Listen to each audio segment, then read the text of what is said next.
hate menopause. It's the devil. Oh my gosh, are we high on housewares? Love the bread, love the bread.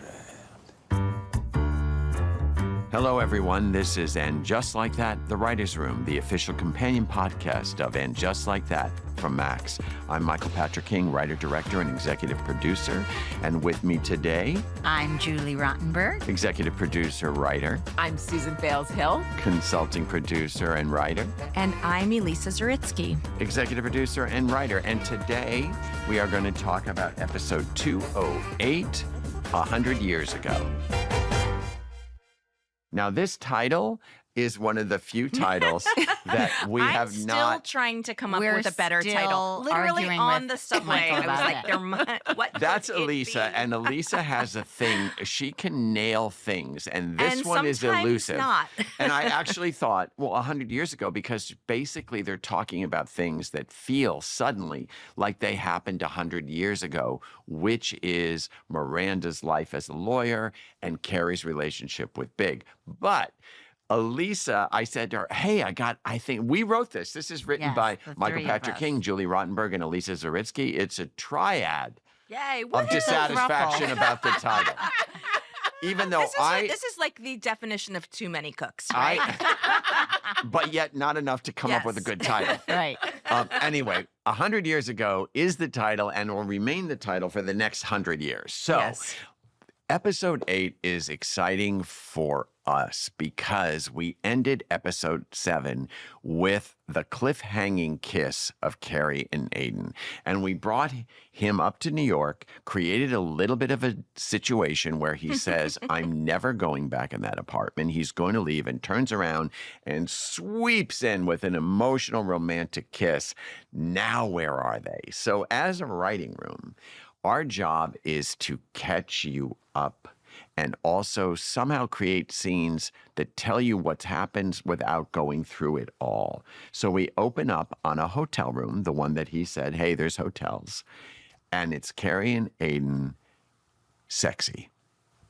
I mean, come on. Maybe sexier than you've ever seen them before. I agree, Elisa. I've never seen those two characters so Did relaxed, we ever sexy. see them? I'm not sure we ever with each other. I don't remember ever seeing them in bed to that extent. Like that, we would see them cuddly, maybe falling into bed, but not You're right. Well, first of all, yes, but there is 100 years ago, there was a scene where they were in bed and they were very comfortable, and it's kind of a famous scene where she was dissatisfied because he had a belly and a bucket of fried chicken on his belly. Okay. And she wanted to go out dancing with the ladies because it was there you go. Okay. Dissatisfied. Another scene I thought you were talking about, because I did recently What is that, Julie? show my kids this episode, but it was the one God. where Oh my God. High social services? Yes, exactly. Child protective services. I've been picking and choosing. Guys, there's a filter. I am the filter, and yet not. The unfiltered filter. Where they were in bed and they were kissing, and he's making this noise. And she's like, ooh, that noise. And he's like, what? And it's so painful. And just she's dissatisfied. nitpicking. But yes, dissatisfied, you're right. guys. Well, there was always that contrast of Mr. Big was the big O personified. Yeah. And Aiden was the sweet guy who doesn't bring you to the mountaintop. Who does your floors. And make you see the face of God. So, you know, and in the writing room, we always decide, okay, well, we've done the and we've done the dissatisfaction. And if we're bringing Aiden back and we're introducing Carrie and Aiden again, what can we do that's new? And the first clue that they're in a different place is the way they are in bed. And I really feel that Ry Russo Young directed this episode, and it's just so beautiful, the first scene, because I feel that they've been there making love for a week and having really good sex, and both the actors are incredibly comfortable with each other. That's the joy of Sarah Jessica and John Corbett together, is they already trust each other. But when her feet come out from under that covers and go up on his chest, I'm like, well, we're in a different place. But it also speaks to the reality of maturing. And when you're younger, danger is very alluring. That's true. And then as you mature, you realize, no, safe is sexy. Yes. and there's an appreciation that she has. When you first pitched this idea of Me. you, Michael, you had this central thought of she's opened up to him in a way and she's comfortable with him in a way and she's having orgasms like she's never had before. It was very resonant. Yeah. And, with the Carrie character, she's always been sort of private. And even with the conversations she's had with her best friends, she's always been erring on the side of, I'm not crossing that line. The closest she ever got to talking about a wild sex life was that Big colored outside the lines. And that was in the movie, but in the series, she's always been next. Sort of demure. Yeah, like next conversation. Like she'll think about it and write something about it later, but she's not going to put herself out there.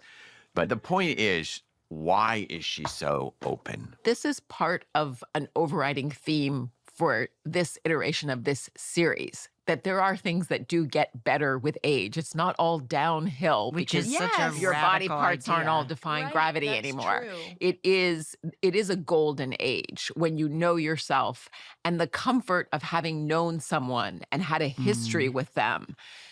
That's something that brings out a love and a passion and orgasms. Right. Yeah, I was thinking about that too, because, in the past version of them, her mind was always racing. Like, is he? What's wrong with him? The other I know there's something, and the chicken and the, like that. And it is a function of age and what she's been through, that she can just be completely in the moment, in her body, in the relationship, and appreciate. Be in the moment. Yeah. Versus, especially now after the death, her motto is life's too short. And here she is. And, in the writing, we have her say, do you want to order the $86 omelet again, or the $26 omelet? Because we wanted to begin to push them into a world where they had to discover where else they could go instead of spending all this money, because we have doubled down on he's not going there into that apartment. So we wanted to show that Carrie is different. And you see it first with her the minute he mentions his farmhouse in Virginia because of the chickens and the omelets and it's expensive. Rather than hesitating and having any thought process, she says, I'd like to see that. I'd like to be there. I'd like to meet your kids. And he actually goes, what? What? Even John- he's surprised by the new version of She's her. moving really fast. And even Charlotte says, woo, this is moving kind of fast. It's like an old-timey... If Carrie said- Charlotte is saying it's moving Right. fast. You might And then wanna- Carrie, of course, and you start to see, it's like the adult equivalent of like when you're used to doodle somebody's name next to yours to see if you're a couple. All of a sudden, she's like, okay, so this whole Howard's End Fantasy, thing about yeah. like, how far would it be to go to? She's thinking already about the future, saying it will take an hour and a half. And that's what Howard's End took to, if you lived in London. She's trying to justify this commute because she's feeling so much. and looking at it in a different way than she ever did. And I think the fact that when she reveals that to Miranda, which is, you could say, maybe the most intimate.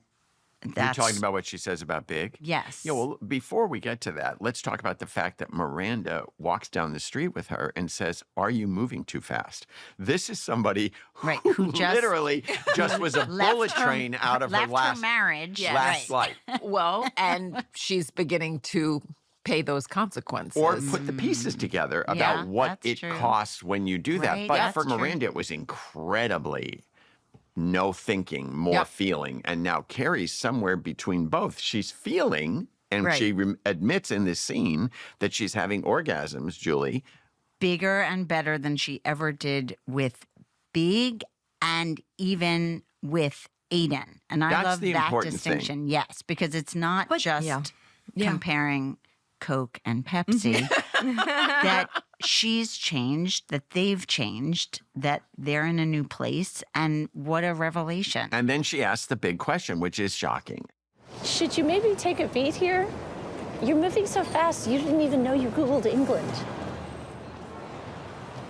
Aiden and I aren't in the past. I'm very much in the present. In fact, these last couple weeks, I've been having orgasms like I have never had in my entire life with anyone, including Aiden. Oh, okay, that's interesting. I think maybe I was always holding a piece of myself back because of Big, like I couldn't or I wouldn't allow myself to fully go there, just feel this connection.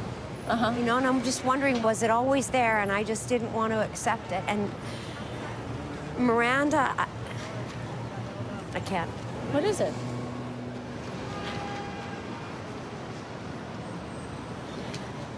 I've been asking myself, was Big a big mistake?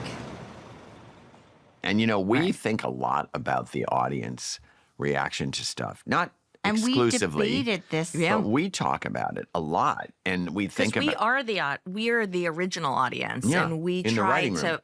And then at the table read, I mean, wasn't it after the table read that you second guessed whether Was Big a this big was the mistake? episode for her For to this. ask? Yes. Was Big like? Yes. Is it The too question soon? that she asked that we're talking about is what? Was Big a big mistake, and that Which is- Miranda has no answer for? And that was another thing, if I remember correctly, on the very first call we had with you where we even dared to think, could we do a season 2? You said that sentence, and that really was such a gut punch. Well, and I loved it. It's an existential question. It's also a It's plate dangerous. shifting question on Yeah. the legacy of the series that series. came Yeah. before this. But I also want to say, because my dear friend Elisa, who I've known since I was 9, one of the things that we sometimes do that feels radical and that we're not supposed to do is feel regret and wallow in regret and say it and out loud. stop ourselves Yeah. from saying, What do you mean? No. You do say it or you yes, don't say it? do. that We to let give each each other Permission. I'll say I regret I should have whatever it is, looked at a different school for my kid or moved to a different place or whatever it is that it feels good to kind of beat myself up about, to regret a choice. And then this weird reaction we have, I think, as friends to say, no, but here's the reason to make it right, to get rid of the regret. And the fact that Miranda can let her just say it and not argue back and say all the reasons why, of course, it wasn't a big mistake. You had to go through that to get here. That's our Well, and then the fun instinct. of writing is when you don't write. And then you actually comment on the fact that you don't Haven't have written anything to anything. say. Yeah. And then Miranda says, I still don't know what to say, because it's a bit earth-shattering thought. And coming from that lunch where these very familiar, very old friends are saying, hey, this seems fast, or oh my God. And then you have Seema, the new friend, who's quietly Catching eating. up. Yeah. her chicken, which is delicious. thought you were gonna say her feelings. She's also eating her Swallowing feelings, her which feelings. is Yeah. important because she hears the dreaded Aiden and I. We want to have dinner we want to with have you with dinner. So the alarm goes off, the flare goes up, The wall goes down. the yeah. wall goes down, But and it's she so subtle. and no, it's very subtle because she's smart and She's focusing on the she phone. puts it into the real estate. She's already said, I don't want to talk about this, but then Carrie says it's this beautiful red brick farm, and she says, let me see it, I'm back in. And then she just looks up and says, send me some dates. And Carrie is just like, okay, but even Sarah Jessica, as the actor, clocks a veil across her eyes that says, that's interesting. And then when they're back on the street in the scene after, and you're talking about Miranda saying you're allowed to do regrets, the scene starts with Miranda's big regret. Right. Mm-hmm. Right. The biggest mistake she made. The smart, ambitious, well-meaning, career-driven, humanitarian-driven now, Who since went she left back to school to Yeah. study. Specifically. says Yeah. her biggest regret is is not taking that Human Rights Watch internship. And I feel like the reaction the audience had last season to Miranda not doing the quote unquote right thing, and she talks about it in the last episode last season when she's like, do I always have to do the right thing? And now here she is. I feel like she's also allowed to beat herself up a little. I mean, that's what I'm talking about, is that Carrie doesn't say, no, no, no. You know, yeah, she's sometimes like, you just have to let it be. live. So it's all about regrets. And they all start to go on their individual journeys. Miranda's is to the Human Rights Watch. Seema's is to her own pull away. And Carrie's is forward. What am I going to do? We're spending so much money at this. And he won't come Hotel. back to my apartment. So that opens up the new Che reality, which is impulsively Che found a dog on the street and brings it to a pet clinic where Judy, a former worker and friend, Co-worker. Yep. offers them the job back of being a vet tech. Now, the vet tech thing. Yeah, we, We have have to to talk say they about are Yeah, it's like, Samantha once Irving. again, Yes. nobody's laying an egg in my bed. But in the writing room, there are many things, many eggs laid. And one of the eggs that we definitely picked up and ran with was that Samantha Irby, I would say, you know, cartoon bulldozer emotionally of sweetness. And best-selling author, we must say. Her job before she was full-on best-selling author Celebrity. was she was at the desk of a pet. An animal. Vet clinic for Yeah. for years. And so many years. In fact, And whenever I have a dog question about my You ask my Sam dog's Irby? health, I ask Sam because she knows she's basically a She's an vet adjunct vet. adjacent. And she because, is. because I mean, she really Samantha knows has things. that sharp, dark sense of humor, and then actually was somebody who would take dogs and cats and Oh my God. turtles Well, and she has the whatever biggest heart. animals would come in and be loving. We were like, well, that's Che's job. And what we wanted to show was that Che's been, you know, Jenga'd down, Yeah. completely toppled. And how do they exist? And we didn't want Che to be any more laying in a bed, unlike Carrie and Aiden, who are in bed happily. Che was in bed not happily, in a depression. And so we had to activate Che and think, well, who was Che before they became Che Diaz, Netflix star? And Che goes back 100 years ago to where now we're liking the title more, because the more I use it, the more I see how smart Still we selling. are. Michael is still selling the title. If- I used to be. If you would like to rename this episode, I think we should do a sweepstakes. yeah, sure. Oh First, my we'll go to the God. 1950s. Done. You went in Chihuahua from the vet tech clinic. But anyway, Che goes back 100 years ago to who they used to be, even before they were Che. And they were just person who was unrealized but funny.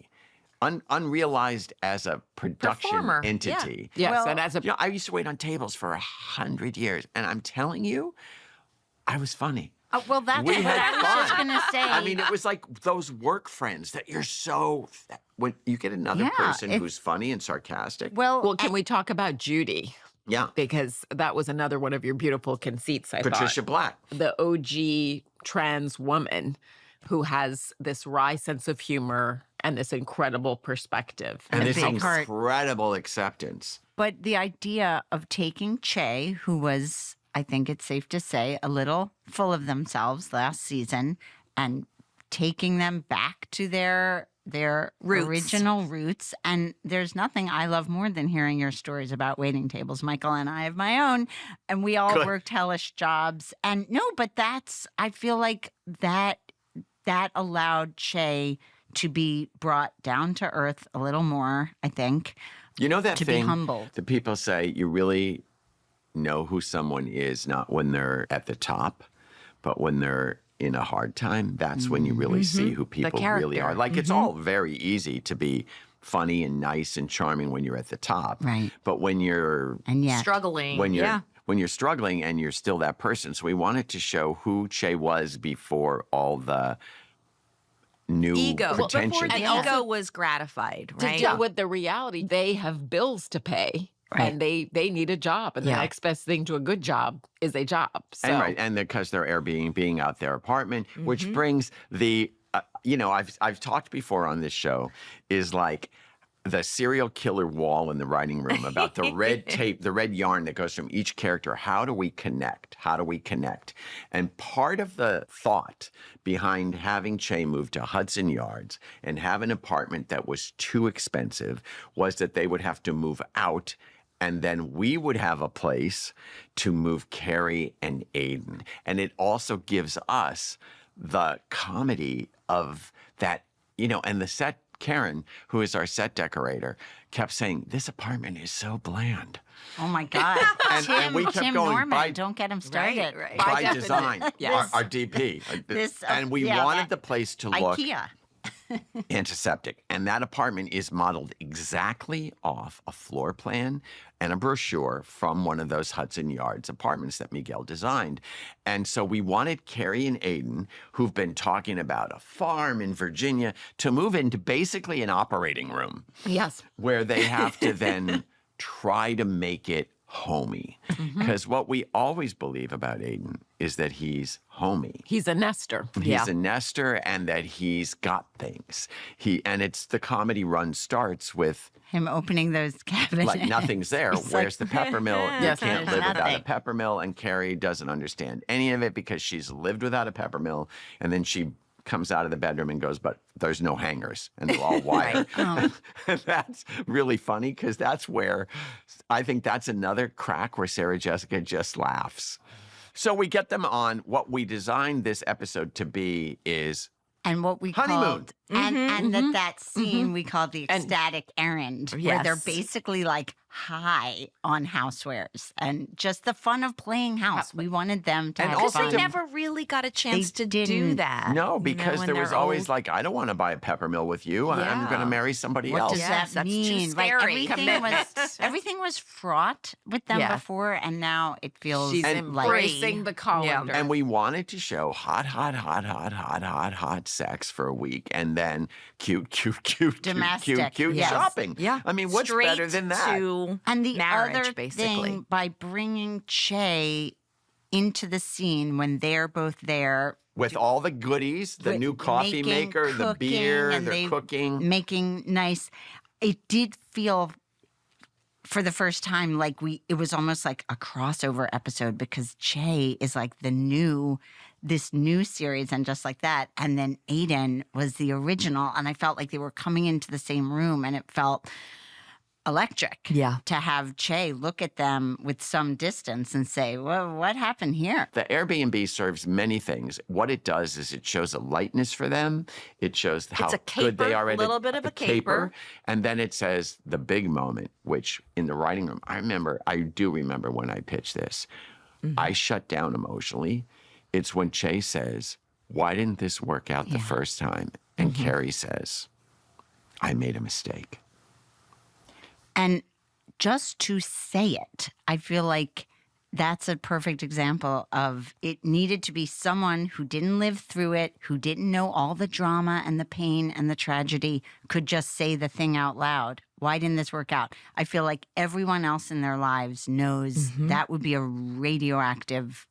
that would be a very dangerous But question that to ask. question and the answer stopped us cold in the It room. did emotionally There was because we all went, which is when Because- you know you hit the Yes, mother yes. load. because it represents that Carrie is owning it. And what I always thought was interesting about it is that I think Aiden thought it was his problem too. I was going to say, which isn't Like- necessarily how he saw it. No. Like she answers for herself. Right. I made a mistake. And it means so much to him because she is taking responsibility, not saying, "Oh well, wrong long place, story. wrong story, Yeah. wrong place, wrong Wasn't- time. Oh, Right, that's silly. right. She doesn't make a joke. There's no she owns it. euphemism. I made a Yeah. mistake. She could not be more naked in terms yeah. of that, and he is kind of taken aback because the first time she blew him away earlier was like, "I'd like to see that farmhouse." Boom, and then this one is, I made a mistake. And what this also gave us was a moment of Che in Carrie's apartment alone. Che putting on the under eye bags and walking that through was the another closet. Samantha Irby conceit. The notion of she would try out all of her cosmetics like a child, all of her face creams. perfume. She would have an orgy of beauty products. That is another moment where I feel like you have to love Che because they are like a kid in a candy store. Yeah. And isn't that everyone's fantasy to be in a cool person's apartment Especially alone? Carrie Bradshaw. But then you also get, aside from the I don't like that fragrance and the bags under the eyes, you get them walking into the closet and looking at it like, okay, but not like, ooh, like a fan of Sex and the City would walk into that closet and go, woo, let me get in the closet. Well, they're walking sort in of like, bemused. interesting, those shoes must hurt. So Carrie is meanwhile planning this dinner for all of her friends to spend time with Aiden, the ones that have known him from before who can't wait. And then we cut to Seema, and for the first time, she's ignoring a text from Carrie, which is kind of a big moment. And the text says basically, haven't heard back from dinner. Is everything okay? And she turns it over, and then we start this other story of hers, which is we meet her real estate partner, and he brings in this high-end item named Ravi, who is coming to New York to do a Marvel movie because it's finally gotten around to him that the Marvel brand is now very, very multi-ethnic, International. and he's this big hotshot director, and he needs a place to stay for 6 months, and Seema's like, I don't do that.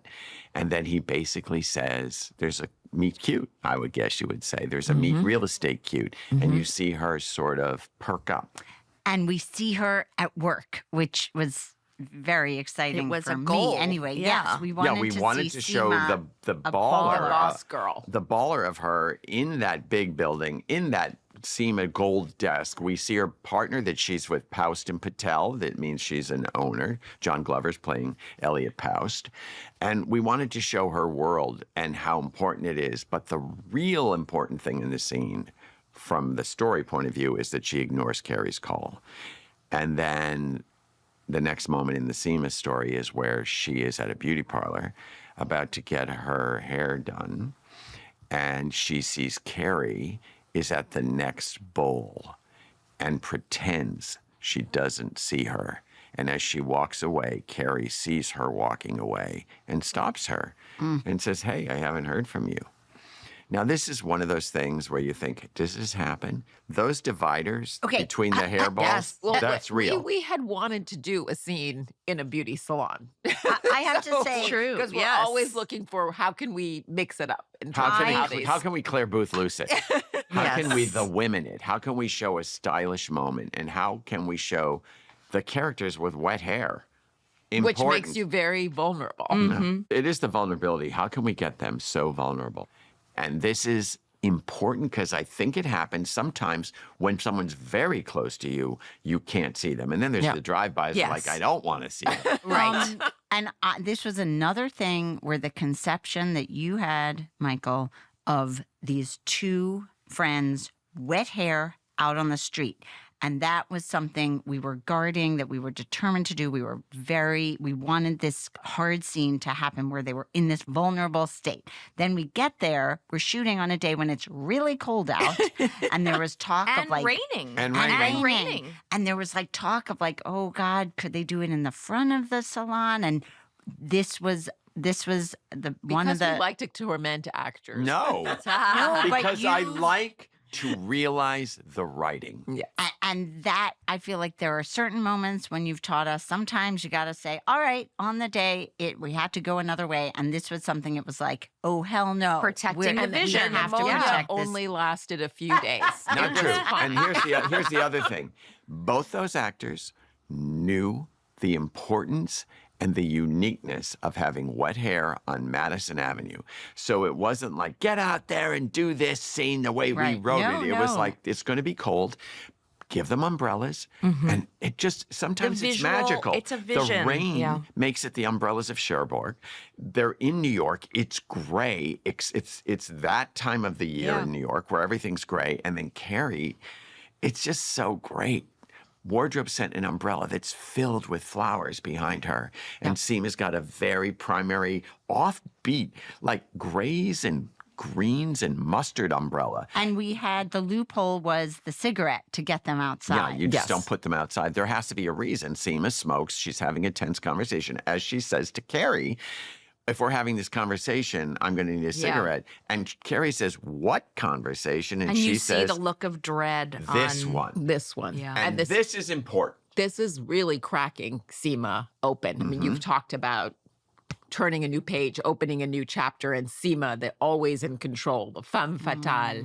And we learn that she's never had a great love. Well, and also how hurt she was, like to reveal that vulnerability. and how vulnerable it makes her feel that this special new friend is basically leaving But the her only for reason- this big love. The only reason that this scene is in there is to stand up for the women who are single and unattached. and when- who are third wheels. And who do not yeah. want to spend another summer, as she says, sleeping in a kid's room with a surfboard of her married friends. well, Or and, being the third wheel in their own house that they rent right. with Carrie, well, down to the exactly. lovebirds Because every Carrie's morning. completely forgotten about Yes, the fact that they which is proposed to each so- other. Right. About the hip. to show Carrie as flawed. Like when Carrie says, "Oh, I forgot about that," and Seema's like, "Exactly." Like it's so revealing. And the other thing I like in the writing is she says, it's not like I can't go to dinner with 3 people. She owns her power. She goes, I can, but I don't want to. From everything I've heard, it sounds to me that you've had these 2 great loves, and I've had none. No, please don't say I will, because I might not, and I can live with that. But I can't do this summer. That's not true. I could, but I don't want to. I don't want to spend a fortune having this feeling. So I got our deposit back. What? Without talking to me. I didn't want you to lose money. I'm not worried about losing money. I'm worried about losing you. And then that's a way of us, by not talking about Samantha, to talk about Samantha and the pain of that, the way that friendship changed. That distance only leads to distance. Space gives you more space. Yeah. And Carrie says, she says, I just need some space. And Carrie, season 2, and just like that, says no. She's actually says, you can't have it. And then Seema goes in and it's, give me more space. And Carrie has to deal with it. And the great thing and the happy ending of this story for Seema and Carrie is that Carrie begrudgingly accepts it. Seema says, doesn't cave.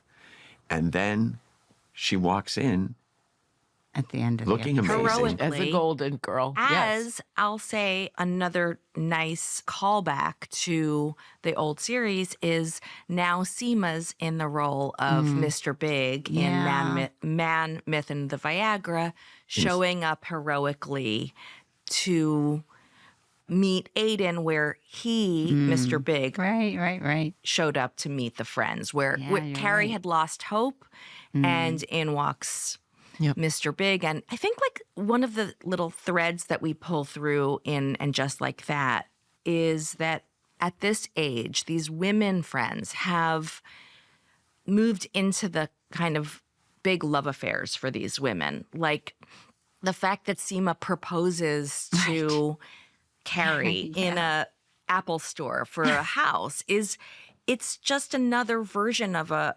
romantic Relationship. we're pointing at the fact that now these friends, these new friends, are sort of big loves, and the resolution of it is just They're each other's emotional satisfying. anchors. Yeah, and just the look on her face when she sees Seema, it's just another example of how important friends are. Yeah. And when they can lift you up. But also that can be a fragility in a friendship and how A vulnerability, yeah. important it is to take care of those. But the magnanimity of Seema, that even though Right. You know She's it. looking at a kind of happiness she's never known, that she comes to a place where she doesn't begrudge her friend that. And she's going what's to be, her first line to Aiden? Manners, I love you already. That's not even, talk about not, ooh, this is moving so fast. She chooses to love him immediately. Yeah, well, and she has a got reason. what she she needed. He's elegant. Yeah. He gave her a chair. I love you already. And Carrie says, thanks for coming. And she says, thanks for this space. And the friends showing up for each other is really great, especially since these are relatively new friends. And sometimes no one can rescue you but yourself, which is what Charlotte's doing in this episode.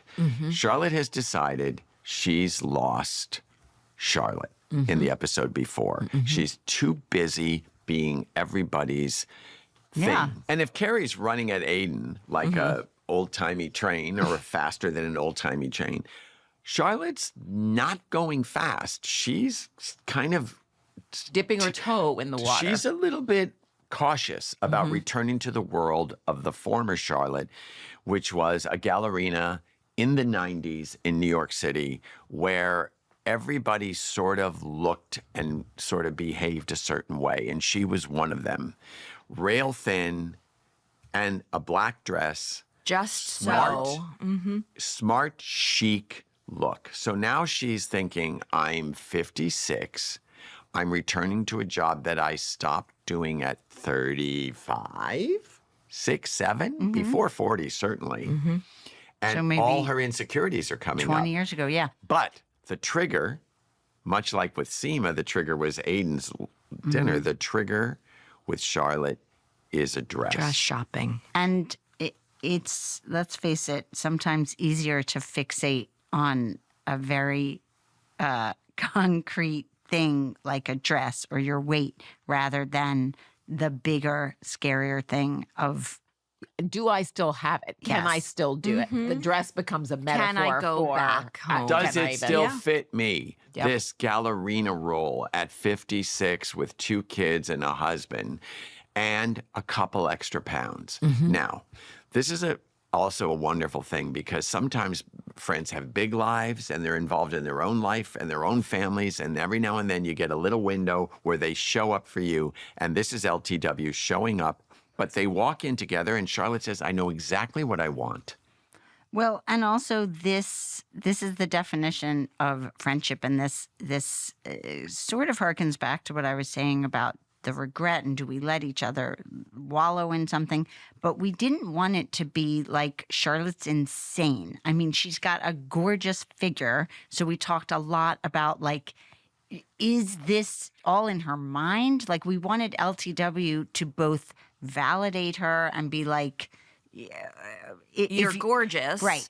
But you have to feel good in it. Lose the belt. It's walking that But tightrope. this was one of our deepest and actually most heart-wrenching conversations that we had because it was all about body image and body types and body standards. And those of us who are of a certain age have blindly accepted the crazy body standards of the 80s when they said Melanie Griffith looked fat in Working Girl. And so Well, and that's hardly stuck in the 80s. I feel like to this day. Look To at this the We're day. still, we're Instagram and- still wrestling. Well, there is a growing acceptance for different body types and body positivity. There are more, models you see who are, full figured and there are more images to counteract what we used to only see. yes. It's still a very thin centric culture that we're in. And so how do we, it was a very It tangled was a fine line. web. What's great about it is, for me, in the writing room, is listening. And, weight gain is always an issue in the world that we know it. Specific menopause weight gain was the thing that I was like, wow, Charlotte, as she says, menopause is the devil, but it's specific to not being able to lose that little belly that she could have knocked off in her 30s right. in 5 days with a bone broth. And that's where I thought the story got really interesting.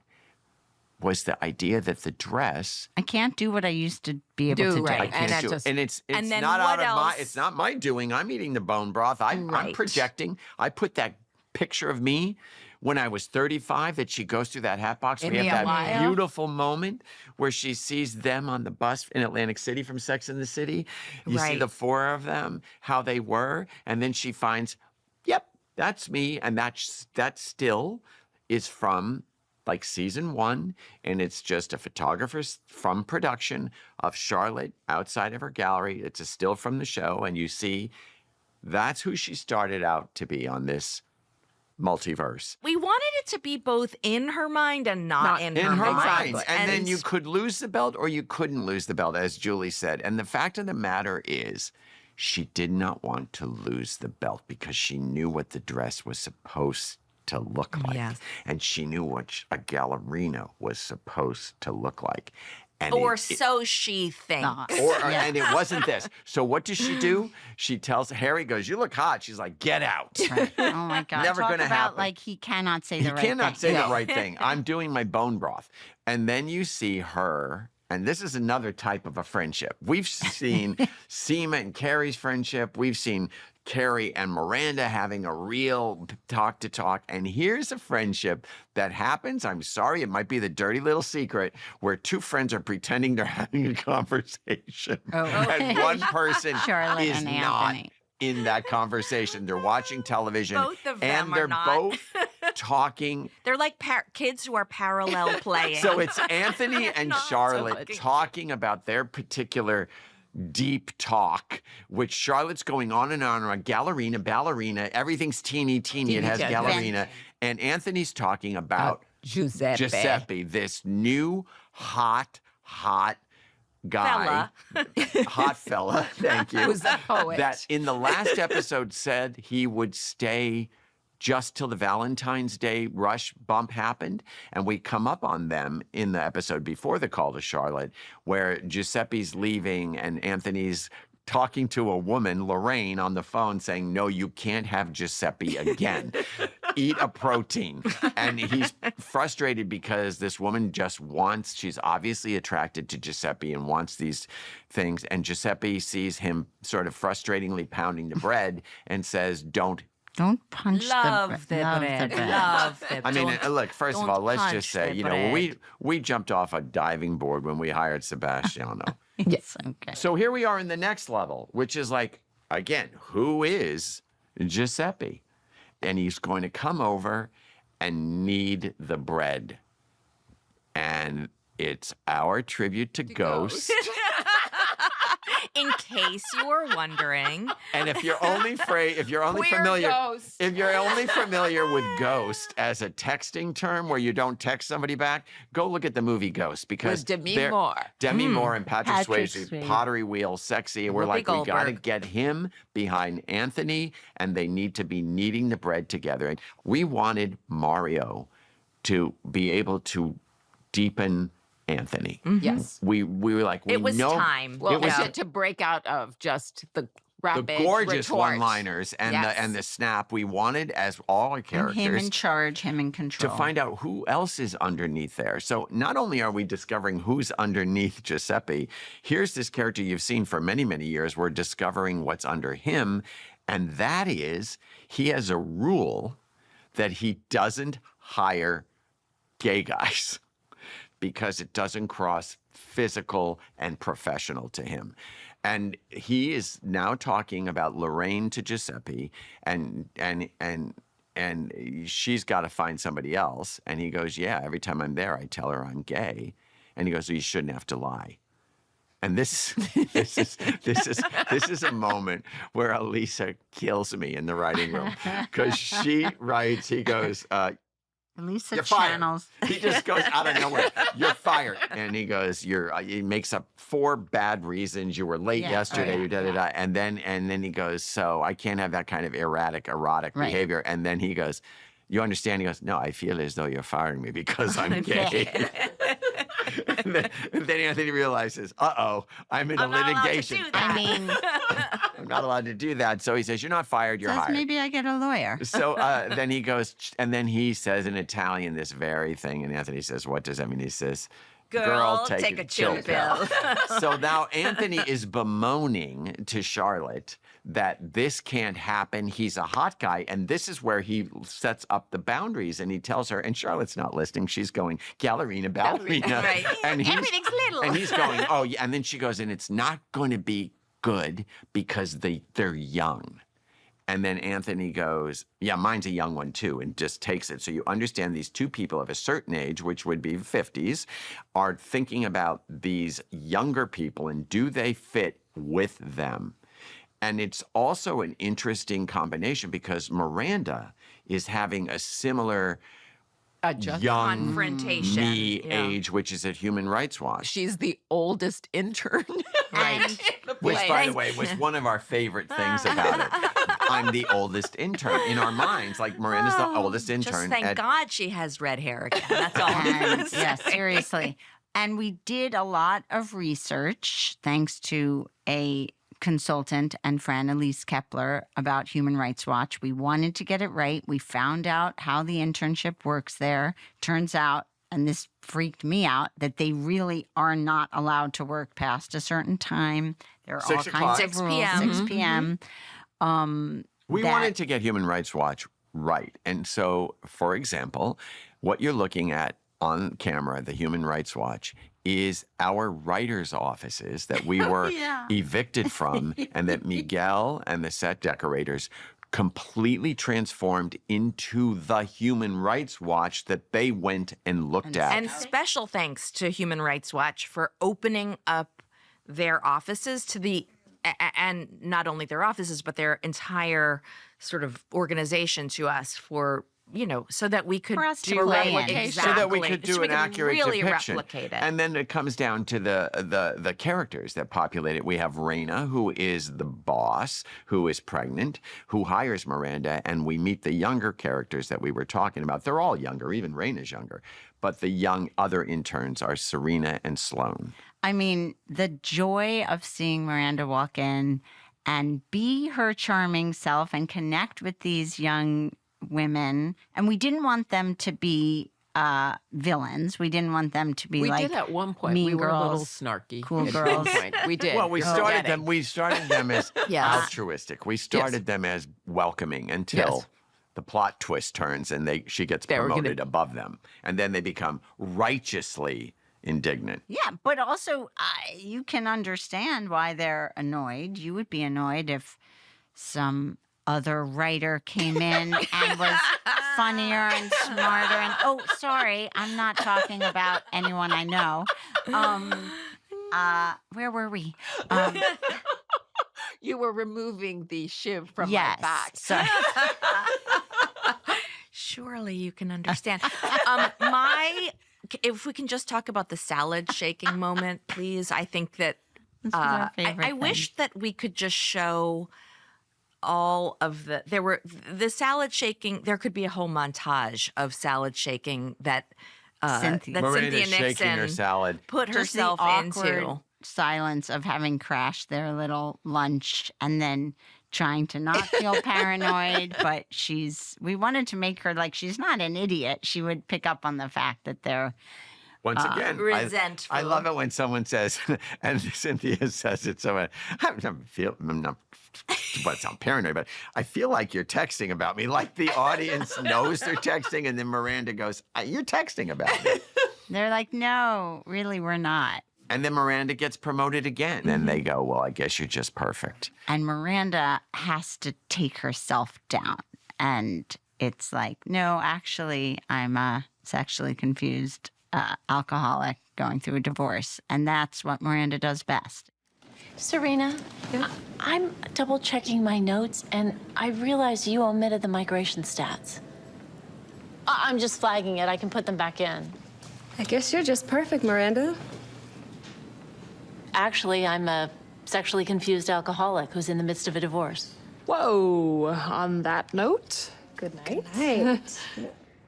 But that's also another beautiful theme of the episode, that sometimes you get derailed to find yourself again. And that with your age, you start to accept your flaws. Yes. And realize it's not an uninterrupted march to the award ceremony. Well, the funny thing about that reveal, which is great, she's completely nakedly honest, and the younger people go, "Yikes!"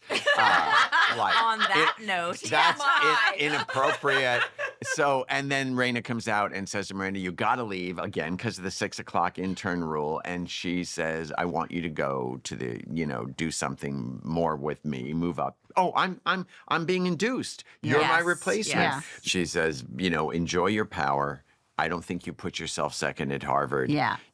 Be who you are. And Don't worry about them. Yeah, don't worry about them. Just do a good job."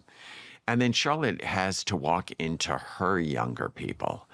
And what has happened is she has not lost the weight.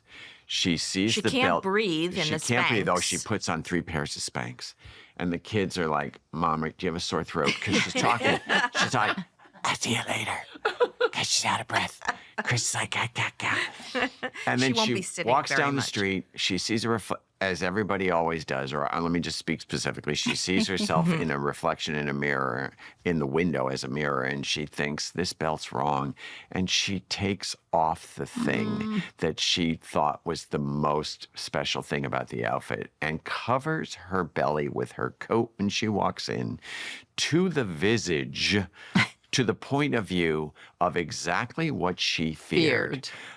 Too twiggy. 2 human pencils. Human, high fashion, dressed in black, Anastasia and Kai. And they Who are are nice. They're Well, lovely. They're friendly didn't want to and make them. terrifying. And then Charlotte feels like, of course, I don't I fit was right. here. Yeah. And she starts to pull in. And then she meets her savior, which is Leela, played by Bonnie Milligan. And Bonnie, of course, comes down the stairs and she is not editing herself. And she's fully in bloom of loving who she is. Bonnie Milligan, of course, the Tony winner, so there was no sweat there that she'd Kimberly be able to. Akimbo. She'd be able to embody this character. She's not cold. She's not thin. And she says to Charlotte, "I love the name Charlotte. Charlotte Webb's my favorite book. I always like someone named Charlotte. Come on, I'll show you where."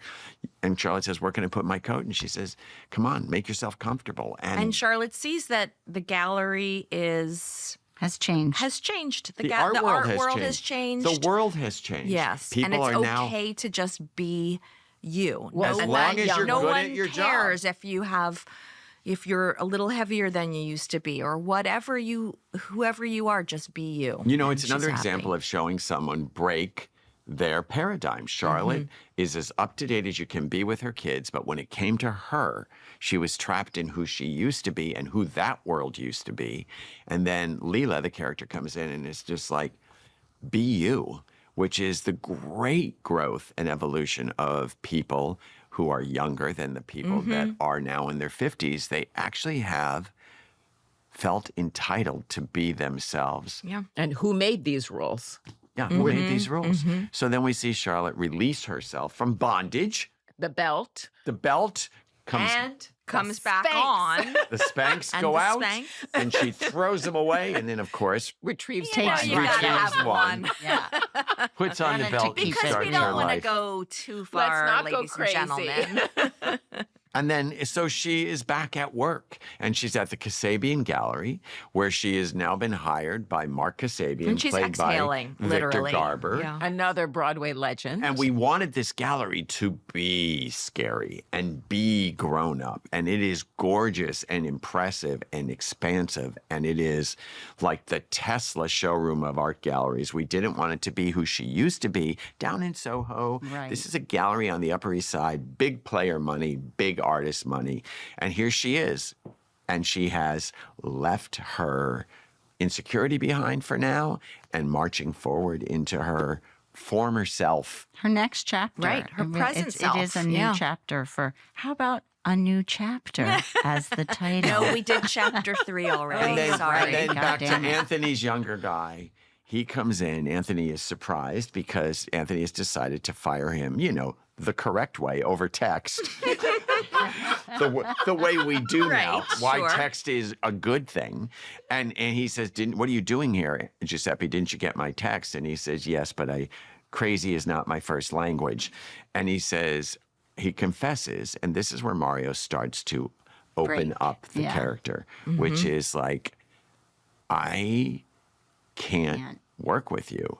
You're hot, you're Italian, and Gay. and I can't hold that line. I can't, and I can't be a middle-aged male Lorraine lusting after someone I can never have. And he goes, I understand, and then steps up and gives Anthony a kiss. So, And then says, I quit.